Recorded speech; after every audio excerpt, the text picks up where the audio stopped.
Assalamualaikum warahmatullahi wabarakatuh. Alhamdulillah kita bertemu lagi sambungan siri video saya tentang keutamaan solat berjamaah dan adab-adabnya. Kali ini saya ingin berkongsi tentang sesuatu yang mungkin sebahagian orang tidak tahu atau mungkin sebahagian orang tahu tetapi kurang memberi perhatian tentangnya, iaitu sutrah. Apakah sutrah? Sutrah ialah penghadang yang diletak di hadapan orang yang solat, ke hadapan sedikit daripada tempat sujudnya. Okey, apakah dalil bagi sutrah ini?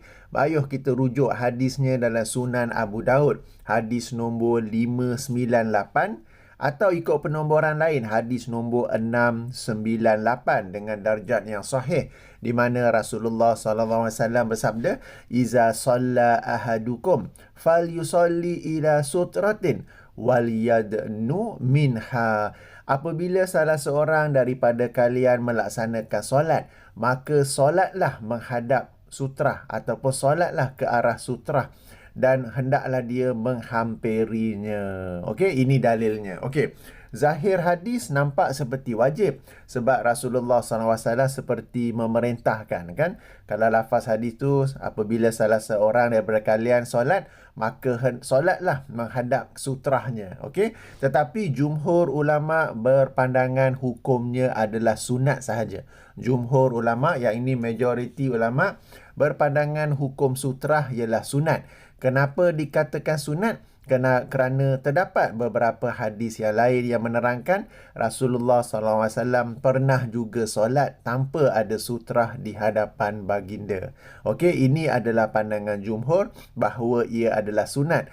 Dan hukum sunat ini lebih ditekankan lagi apabila solat di kawasan lalu lintas orang ramai. Okey, hukum sunat ini lebih lagi ditekankan apabila solat di kawasan lalu lintas orang ramai. Seperti mana? Okey, seperti apabila orang ramai melaksanakan solat sunat ba'diyah di masjid atau surau. Okey, katakan solat isyak berjemaah, dah habis solat isyak itu, maka sebahagian jemaah ada yang melaksanakan solat sunnah ba'diyah sendiri-sendiri, kan. Sebahagian lagi hendak pulang ke rumah. Tapi nak pulang tu, orang yang solat sunat ba'diyah tu merata-rata di keliling masjid. Jadi macam payah pula nak melintas di hadapan. Jadi sepatutnya orang yang hendak solat sunat ba'diyah itu, dia meletakkan sutrah terlebih dahulu. Itu yang pertama. Kedua, seperti di Masjidil Haram. Sesiapa yang pernah pergi ke Masjidil Haram, orangnya berjalan ke sana kemari, kan. Jadi dalam kes seperti itu juga disunatkan untuk meletak sutrah. Okay. Contoh yang ketiga ialah apabila solat dalam kapal terbang. Jika dalam kapal terbang tu ada ruang solat dan telah pun minta izin daripada anak kapal dan cuaca pun baik untuk melaksanakan solat di ruang tersebut, sudah tentu kita solat di sana. Cuma kadang-kadang arah kiblat itu sama pula dengan arah anak-anak kapal sedang buat kerja di depan kita, ataupun orang lalu lalang di aisles ataupun lorong dalam kapal tu, kan. Jadi macam mana tu? Maka hendaklah meletak sutrah. Okey. Jadi hukumnya ialah sunat dan lebih ditekankan lagi apabila kita solat di kawasan lalu lintas orang ramai. Segelintir lagi berpandangan ia adalah wajib. Namun pandangan jumhur ialah ia hanyalah sunat kerana terdapat beberapa hadis Nabi SAW yang solat tanpa sutrah. Okey, apakah hikmah sutrah ini? Apakah hikmah Rasulullah SAW menganjurkan kita meletak sutrah? Okey, ada beberapa hikmah. Pertama sekali, supaya lebih khusyuk daripada gangguan atau lintasan orang. Okey, supaya lebih khusyuk solat kita itu. Kan? Nombor dua, supaya dapat menjaga pandangan. Bila kita sedang solat di tempat lalu lintas orang, nak tak nak, kadang-kadang mata kita pun terpandang orang tu, orang ni, orang tu. Jadi sepatutnya bila kita ni solat, mata tu pandangannya ke bawah, tempat sujud tu. Jadi adanya sutrah itu moga-moga dapat membantu untuk menjaga pandangan ke bawah. Okay? Dan yang ketiga, memudahkan pula untuk orang yang nak melintas. Kadang-kadang macam saya katakan, solat sunat ba'diyah, orang solat rata-rata kat masjid, kat surau tu, yang nak keluar pula jadi macam susah nak keluar. Macam mana? Nak tak nak kena jalan sajalah, kan. Okey, itulah hikmah sutra. Persoalan seterusnya, apakah yang boleh dijadikan sebagai sutra? Apakah yang boleh dijadikan sebagai sutra? Jika kita mengkaji hadis-hadis Nabi SAW dan juga perkataan, penjelasan ataupun praktik para sahabat, mereka ada menerangkan bahawa sutra itu dibuat daripada anak panah dan juga bekas anak panah itu sekali ke, haiwan tunggangan, tiang, dinding, pokok, tongkat ataupun pelana. Pelana ni yang tempat duduk atas kuda ke atas unta tu kan. Itu mereka jadikan sutra. Jadi ringkasnya apa saja yang dapat dikenali sebagai sutra, apa saja yang dapat dikenali sebagai penghadang dapat dijadikan sebagai sutra. Tidak ada sesuatu yang spesifik yang telah ditentukan oleh Rasulullah SAW untuk dijadikan sebagai sutra. Maka apa saja yang dapat dijadikan penghadang, itulah sutra yang dimasukkan oleh Nabi SAW. Dan sesuatu lain yang dapat juga dijadikan sebagai sutra ialah orang. Katakan kita nak solat, tak ada sutra, tapi ada orang sedang duduk di hadapan. Maka kita boleh solat di belakang dia dan kita menjadikan dia sebagai sutra. Ataupun kita nak solat sunat ba'diyah tadi kan. Kita solat di belakang orang yang sedang solat sunat tu. Kita jadikan dia sebagai sutra. Sebegitu pun boleh. Tapi di belakangnya lah. Jangan pula menghadap dia. Sebab nanti hilang pula kekhusyukannya kan. Alright. Tentang sutra ini, dalam mazhab Asy-Syafi'i, mereka ada menyusun sutra ni mengikut prioriti. Mengikut prioriti kepada 4 prioriti. Yang pertama, yang terbaik untuk dijadikan sutra ialah dinding atau tiang. Maknanya kita nak solat sunat ba'diyah tu, tadi sebagai contoh ba'diyah isyak kan, kita cari dinding ataupun tiang di masjid atau surau tu, lalu kita solat di belakangnya. Maka kita jadikan dinding dan tiang sebagai sutra. Ini prioriti pertama. Kedua, tongkat atau kayu atau apa-apa lain yang tingginya lebih kurang 0,5 meter. Tingginya lebih kurang 0,5 meter. Yang ketiga ialah sejadah. Sejadah itu sendiri, bukan sejadah tu dilipat ke dijadikan tinggi ke apa ke. Tak, kita solat di atas sejadah dan penghujung sejadah itu sendiri adalah sutra, maknanya tempat ataupun kawasan orang itu hendak solat. Jadi dalam mazhab Syafi'i, sejadah itu sendiri ialah salah satu bentuk sutra. Kerana itu kita lihat di Nusantara, di Malaysia, di Indonesia, Selatan Thailand, Brunei, Singapura, mesti ada sejadah bila solat. Tapi ramai yang dah tak tahu tu kenapa hikmahnya tu. Hikmahnya ataupun sebabnya dalam mazhab Asy-Syafi'i, sejadah itu sendiri ialah salah satu sutra. Tapi prioriti nombor 3. Prioriti nombor 3 ya. Dan prioriti nombor 4 yang terakhir sekali ialah garisan. Garisan.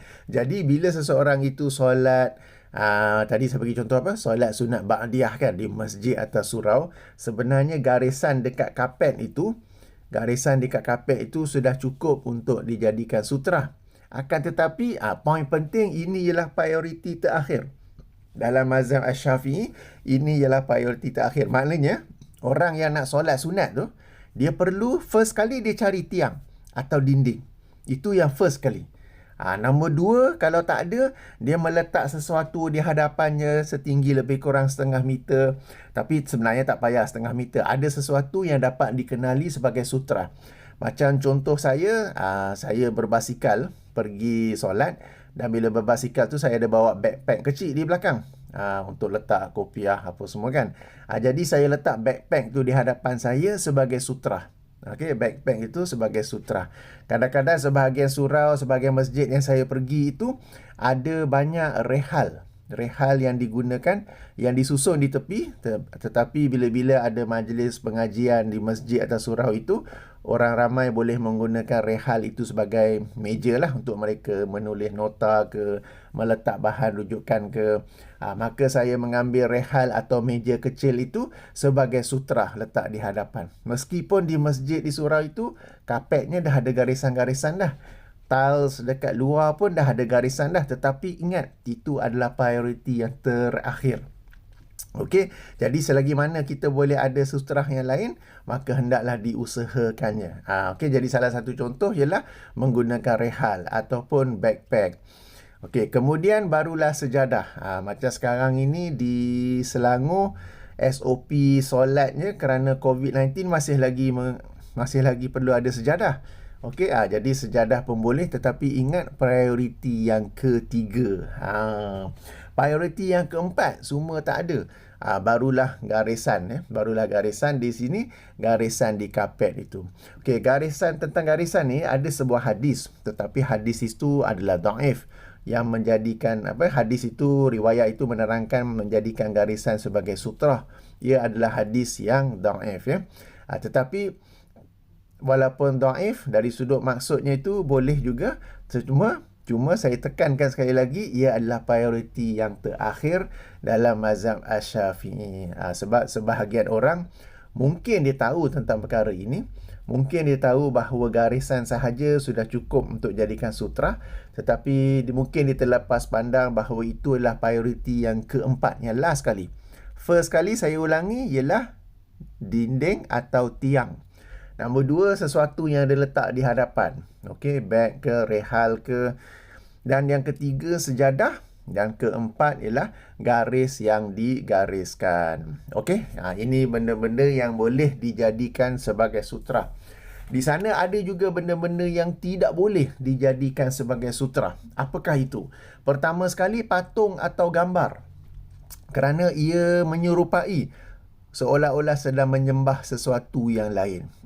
Okey. Ini understood lah, tak boleh letak patung di situ, tak boleh letak gambar sebagai sutra.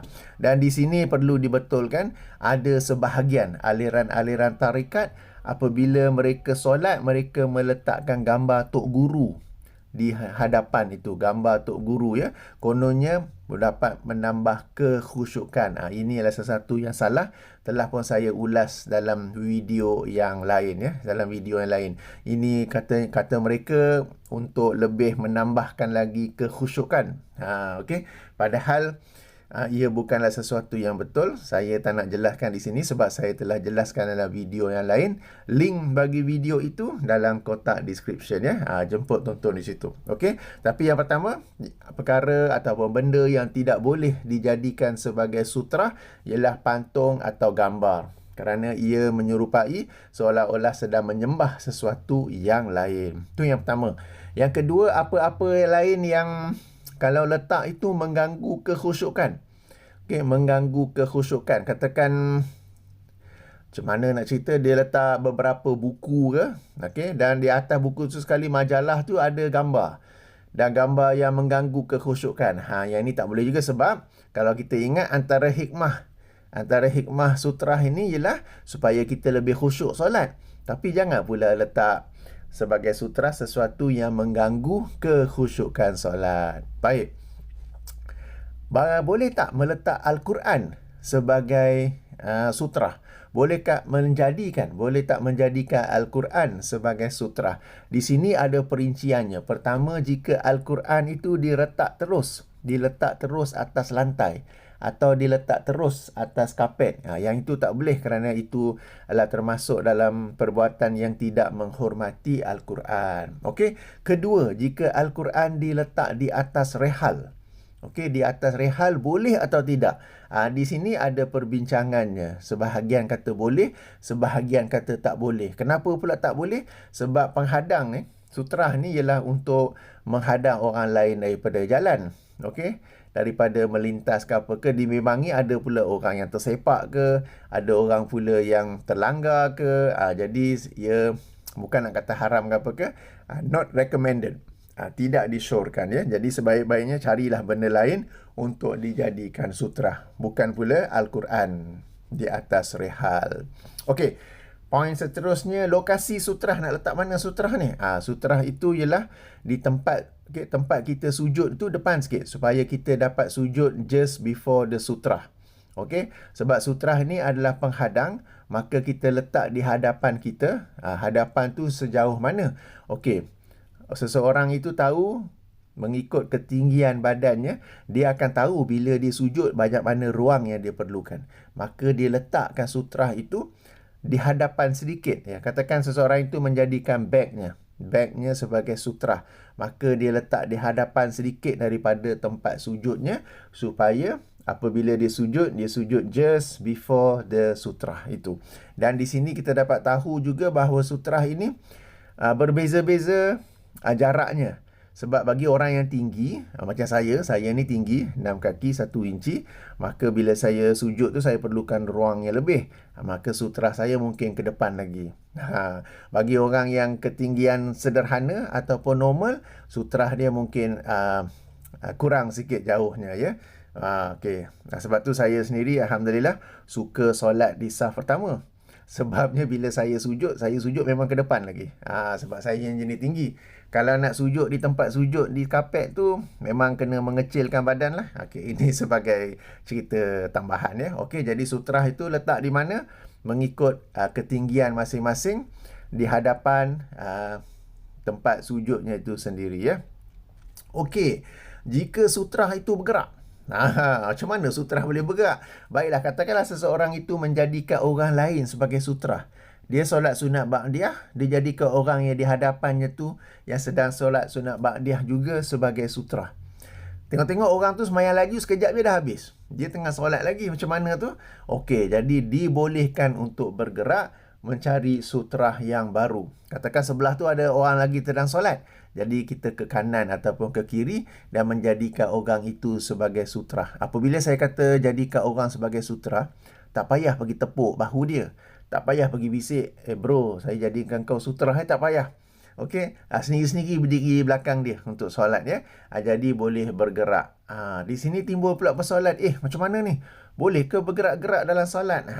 Jika kita rujuk kepada sunnah Nabi SAW, memang boleh bergerak-gerak dalam rangka memelihara kesempurnaan solat. Memang betul dalam mazhab Asy-Syafi'i dikatakan jika 3 pergerakan yang melibatkan anggota yang besar, maka ia membatalkan solat. Anggota yang besar ke? Anggota yang kecil tu seperti bibir yang bergerak, seperti kelopak anak mata yang bergerak kan. Mata kita ni klip-klip secara automatik kan. Bibir pun gerak-gerak sedang membaca kan. Okey, jadi yang pergerakan anggota kecil tidak membatalkan solat. Pergerakan anggota besar lebih daripada 3 kali membatalkan solat. Itu ialah pandangan dalam mazhab Asy-Syafi'i tanpa ada dalilnya. Okey, tak ada dalil yang membezakan 3 kali ke 4 kali ke 2 kali ke, dan tidak ada dalil yang membezakan anggota kecil ataupun anggota besar. Itu ialah pandangan dalam mazhab Asy-Syafi'i. Yang benar jika kita rujuk dalam sunnah Rasulullah SAW berdasarkan hadis-hadis, pergerakan dalam solat itu dibolehkan. Okey, dibolehkan asalkan ia dalam atas tujuan untuk menjaga kesempurnaan solat. Okey, sama-sama kita tahu kan Rasulullah SAW pernah solat sambil mendukung bayi ke, ataupun memperlamakan sujud untuk cucunya panjat di belakang ke, apa semua tu kan. Okey, jadi dibolehkan pergerakan itu asalkan ya dalam rangka untuk menjaga kesempurnaan solat. Dan salah satu daripadanya ialah bolehnya bergerak untuk mencari sutrah yang baru. Akan tetapi, kalau tak ada sutrah yang baru, tak mengapa. Sebab ingat hukum sutrah itu ialah sunat sahaja dan bukannya wajib. Jadi katakanlah macam kes tadi, orang yang dijadikan sutrah di hadapannya solat laju kemudian sudah beredar dan dia tidak ada apa-apa lain untuk jadikan sutrah, maka boleh saja solat seperti biasa. Bahkan boleh saja menjadikan garisan di kapet itu sebagai sutrah, kerana ingat dalam mazhab Syafi'i boleh jadikan garisan itu sebagai sutrah sebagai pilihan yang terakhir.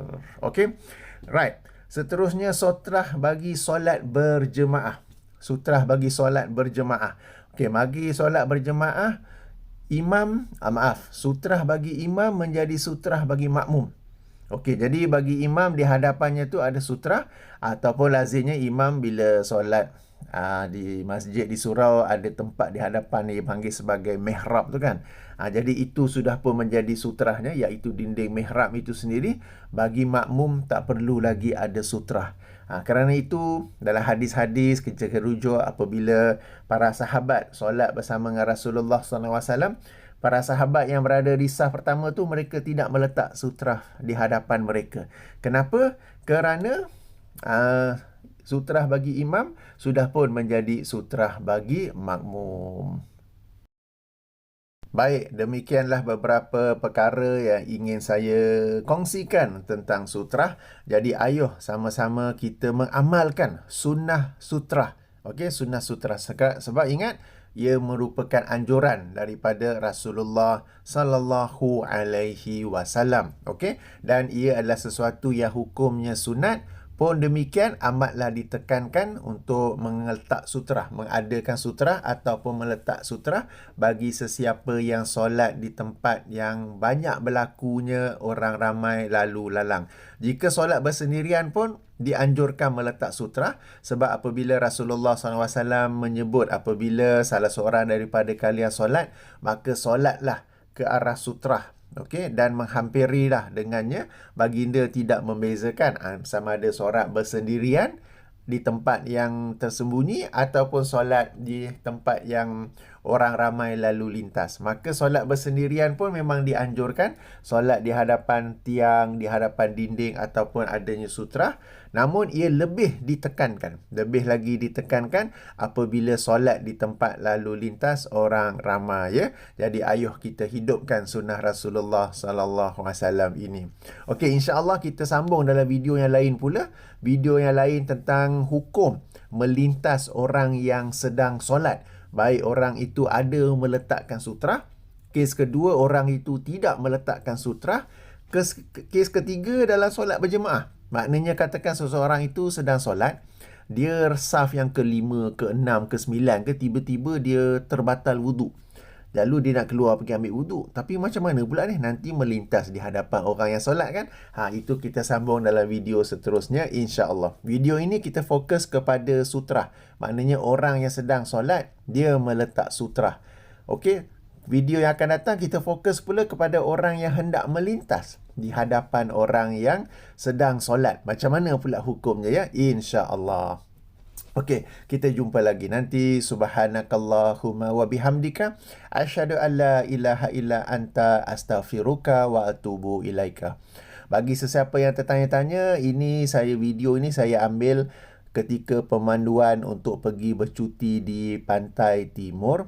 Dan ini diambil dengan menggunakan kaedah hyperlapse. Okey, kamera tu hyperlapse. Hyperlapse ni maknanya kamera tu mengambil gambar setiap 5 saat. Setiap 5 saat dia mengambil satu gambar. Setiap 5 saat dia mengambil satu gambar. Kemudian kamera tu, softwarenya tu mencantumkan semua gambar itu menjadi satu video sebagaimana yang sedang anda tonton sekarang ini. Jadi ini bukan bererti saya sedang memandu laju. Bukanlah saya playback video ni laju. Video ini saya playback pada kelajuan yang normal. Cuma saya mengambil gambar ini menggunakan kaedah hyperlapse. Kamera DJI action camera, ya, DJI action camera yang saya guna, saya pasang di atas bumbung kereta. Okey, dan settingnya hyperlapse. Hyperlapse ni kita boleh pilih berapa saat interval ya. Jadi saya pilih setiap 5 saat satu gambar. Setiap 5 saat satu gambar.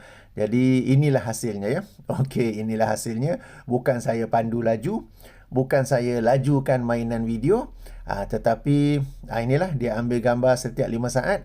Kemudian software dalam kamera itu mencantumkan semua gambar itu menjadi satu video. Tak silap saya dalam 1 saat 30 gambar, 30 frame per second kan, 1080p at 30 frame per second. So each frame was taken at an interval of 5 second.